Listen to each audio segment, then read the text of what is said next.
The Israeli society had surrounded itself with shields, with walls, not only physical walls, but also mental walls. I don't want to get into it because it's another lecture, but I'll just give the 3 principles which enable us Israelis to live so easily with this brutal reality. A, most of the Israelis, if not all of them, deeply believe that we are the chosen people. And if we are the chosen people, we have the right to do whatever we want. B, there were more brutal occupations in history. There were even longer occupations in history, even though the Israeli occupation gets to quite a nice record. But there was never in history an occupation in which the occupier presented himself as the victim. Not only the victim, the only victim around. This also enables any Israeli to live in peace because we are the victims. The other day, Professor Falk spoke about this dual strategy of Israel of being a victim on one hand and manipulating on the other hand. After what happened in Paris and in Copenhagen with the terror attacks, Benjamin Netanyahu came with the notion all the Jews must come to Israel. It's the safest place for the Jews in the world. It's a shelter for the Jews in the world. Which is wrong, because Israel is today the most dangerous place on earth for Jews, but let's put it aside. It was only 24 hours later when he said Israel is an existential threat under the Iranian bomb. And I asked myself, how can you dare call Jews to come and to join this suicidal project when the Iranians are going to bomb us?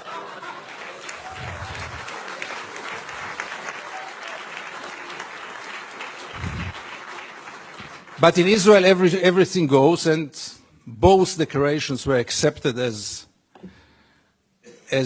the only truth. And here I get to the 3rd set of values which enable us Israelis to live in peace with the occupation. And this is maybe the most crucial one and the worst one. We say victimization, we say chosen people. When I say victimization, it goes without saying we have to mention the Holocaust and the unforgettable Mrs. Golda Meir that the American jury had exported to Israel. She said once, this unforgettable woman, that after the Holocaust, the Jews have the right to do whatever they want. But the 3rd set of values is the most dangerous one, and this is the systematic dehumanization of the Palestinians, which enable us Israelis to live in peace with everything, because if they are not human beings like us, then there is not really a question of human rights. And if you scratch under the skin of almost every Israeli, you will find it there. Almost no one will treat the Palestinians as equal human beings like us. I once wrote that we treat the Palestinians like animals, and I got so many protest letters from animal rights organizations.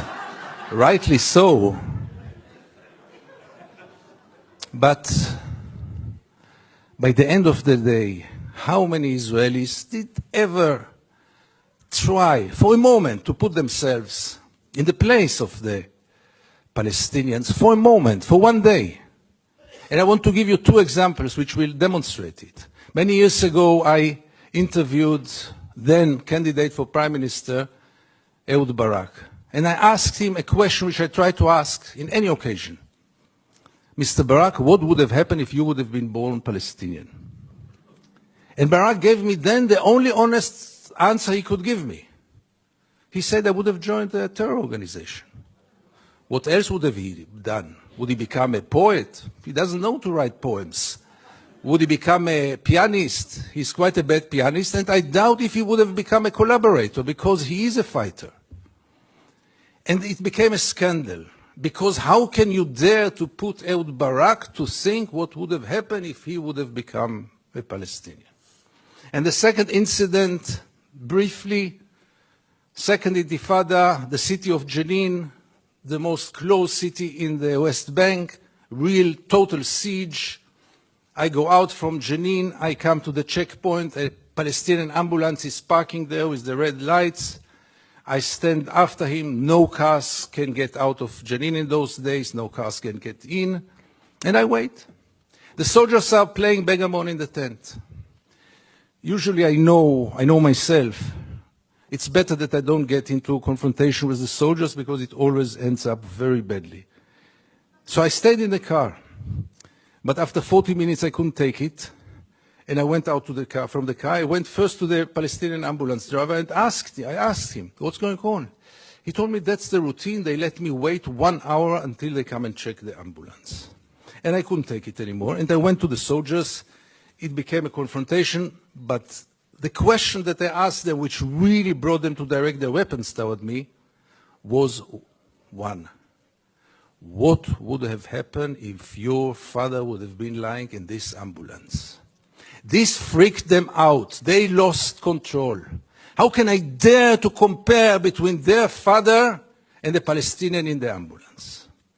And this set of beliefs that they are not human beings like us enable us Israelis to live in so much peace with those crimes, ongoing crime for so many years, with losing any kind of humanity, values. I heard today people talk about Jewish values.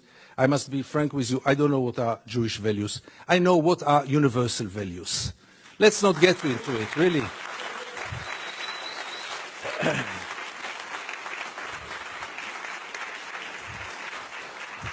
There are very clear universal values. And there is a very, very clear international law.